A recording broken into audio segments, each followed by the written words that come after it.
안녕하세요. 소희입니다. 오늘은 누가 봐도 한눈에 잘 읽히는 가독성 좋은 포스팅 작성 방법에 대해서 함께 이야기해 보도록 하겠습니다. 목차를 먼저 띄워드리도록 하겠습니다. 가독성 좋은 포스팅을 작성해야 하는 이유에 대해서 말씀을 드릴 거고요. 두 번째로는 키워드를 확인하는 방법에 대해서, 세 번째로는 모바일을 기준한 글쓰기 작성 방법에 대해서, 네 번째로는 어떤 사진을 활용해야 하는가에 대해서 말씀드릴 거고요. 다섯 번째로는 스마트 에디터 활용 방법, 그리고 마찬가지로 어느 때나 그랬듯 실전 미션을 제시해 드리도록 하겠습니다. 먼저는 가독성 좋은 포스팅을 작성해야 되는 이유는 딱 네 가지로 말씀드릴 수가 있어요. 첫 번째로 정보의 전달력이 상승하게 됩니다. 두 번째로는요, 사람들이 가독성 좋은 글을 읽었을 때 재방문율이 증가할 수 있겠죠. 세 번째로는 체류 시간이 증가하게 됩니다.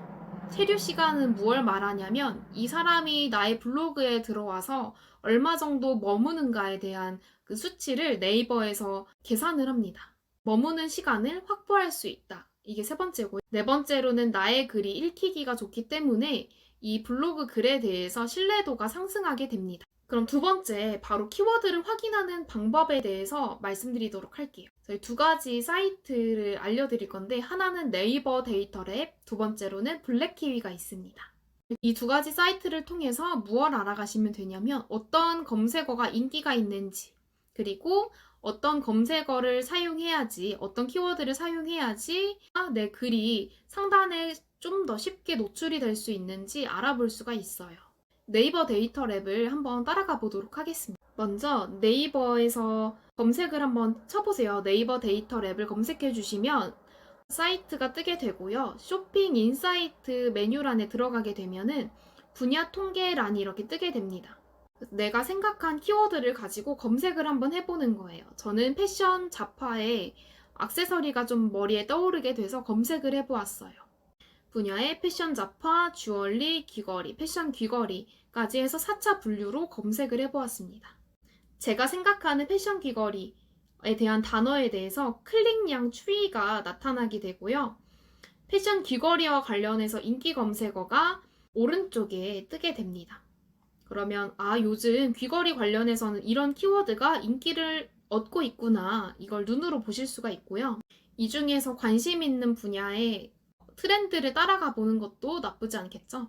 그리고 두 번째로 블랙키위 사이트를 보도록 하겠습니다.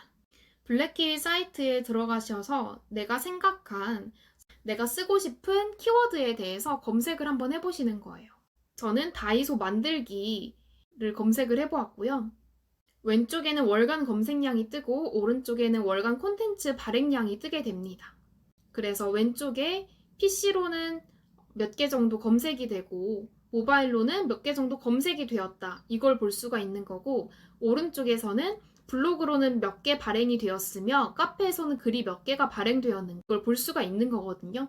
이 수치를 확인하는 이유는 무엇이냐면 월간 검색량 대비해서 월간 콘텐츠가 적은 게 우리들에게 좋은 황금 키워드입니다. 이해가 안 되신다고요?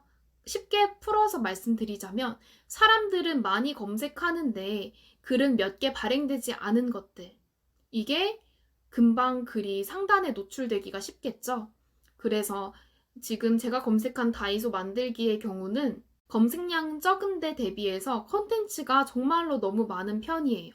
그러면 이럴 때에는 내가 이 키워드로 글을 쓴다 해도 상단에 노출되기 어렵다는 말씀을 드린 거고요.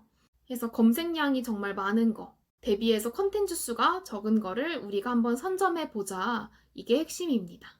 그리고 아까 두 사이트와 더불어서 나의 블로그에서도 내가 발행했던 글들 중에 어떤 키워드들이 좀 핫한가, 어떤 키워드들이 인기가 많았는지 확인을 해볼 수 있는 곳이 있어요. 그래서 로그인 하시면은 그 아래에 네이버 블로그 클릭을 해주시고, 그러면 닉네임 아래에 오늘 몇 명 방문, 이게 뜨게 되죠. 그걸 한번 클릭을 해봅니다. 블로그 관리란 사이트가 뜨게 되고 아래에 유입 분석 메뉴가 있어요. 눌러주세요. 저는 12월 한 달 동안 유입된 양이 네이버 통합 검색도, 뷰 검색도, 플레이스도, 모바일로 사람들이 검색을 해서 들어오게 되었습니다. 그래서 나의 블로그를 통하여서도 내 포스팅 중에 이런 글들이 좀 핫하기 때문에 이런 키워드 위주로 한번 작성을 몇 번씩 해봐도 좋겠다. 이런 테스트를 스스로 해보시면 되겠습니다. 그러면 이제 모바일 기준으로 글을 작성하는 방법에 대해서 알려드릴 건데요. 모바일로 왜 작성을 해야 하는가 여쭤보신다면 좀 전에 살펴보신 것처럼 대부분의 사람들은 핸드폰을 통하여서 모바일 환경을 통하여서 검색을 하게 됩니다. 그래서 핸드폰 맞춤형으로 작성을 해주어야지만이 글이 안 깨지고 읽기에도 수월할 수가 있어요. 각각 PC에서 작성하는 방법과 모바일 환경에서 쓰는 방법에 대해서 설명을 드릴 건데, 그럼 노트북으로 글을 쓸 때는 어떻게 이 모바일 기준으로 작성을 할 수 있을까요? 물어보신다면 저를 따라와 주시면 됩니다. PC를 켜주셨죠? 그리고 블로그 화면에서 새 글쓰기를 눌러줍니다. 나의 블로그에서 새 글쓰기를 클릭하여 주시면 글쓰기 창이 뜨게 되죠. 그럼 오른쪽 하단에 작은 버튼들이 있어요. 모니터 이모티콘처럼 동그라미 하나가 있는데 그걸 한번 클릭하여 주시면 모바일로 바뀌게 됩니다. 그 외에도 한 번 더 클릭하면 태블릿 환경에 맞춤형으로 쓸 수도 있지만 굳이 신경을 쓰지 않으셔도 될 것 같아요. 그러면 모바일 환경에서는 핸드폰으로는 어떻게 글을 쓸 수가 있을까요? 한다면 어플을 먼저 깔아주시고 작성을 해주시면 되겠죠. 그 전에 있어서 환경 세팅 방법에 대해서 알려드릴 건데요. 블로그 어플을 다운을 받아주시고 글쓰기 기본값을 설정하기 위해서 홈 화면에서 우측 상단에 짝대기 3가지로 이렇게 표시가 되어 있는 게 있을 거예요. 그래서 그걸 클릭해 주시면 환경 설정 메뉴를 찾아볼 수가 있고, 기본 에디터 설정은 스마트 에디터 1으로 설정해 주신 후에 글쓰기 기본값을 설정해 주세요. 기본 카테고리로 보여줄 메뉴를 고르실 수가 있고, 허용은 다 이제 눌러주시되, 블로그 카페 공유 같은 경우는 본문을 허용하는 형식도 있고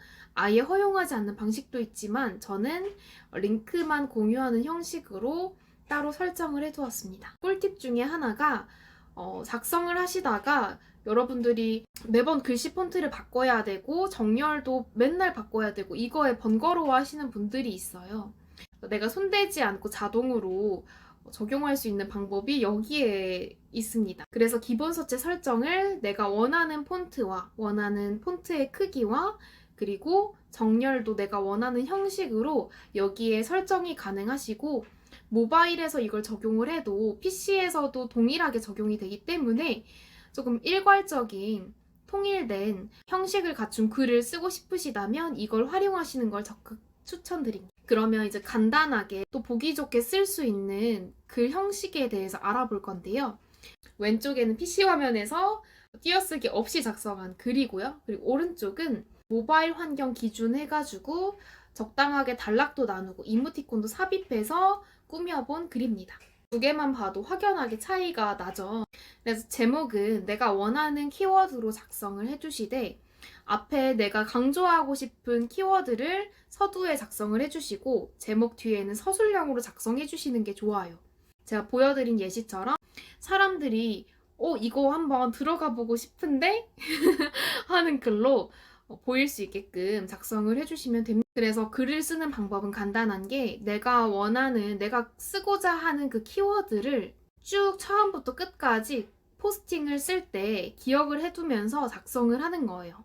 그럼 맥락이 한 줄기로 이어지게 되거든요. 그래서 서두 초반에는 내가 오늘은 무엇을 알려줄 건지 언급을 해주시고 본론에 가서는 내가 왜 이 포스팅을 쓰게 되었는지 전하고자 하는 내용들을 작성을 해줍니다. 마지막 글에서는 내가 전하고자 했던 내용을 다시 한번 총정리하고 요약하는 형식으로 마무리해 주시면 되세요. 아까 감자전 포스팅 한 번 더 가져와 보도록 할게요. 안녕하세요, 소희씨입니다. 이번 포스팅에서는 감자전을 아주 간단하고 쉽게 만드는 방법에 대해 황금 레시피를 공유해 보려고 해요.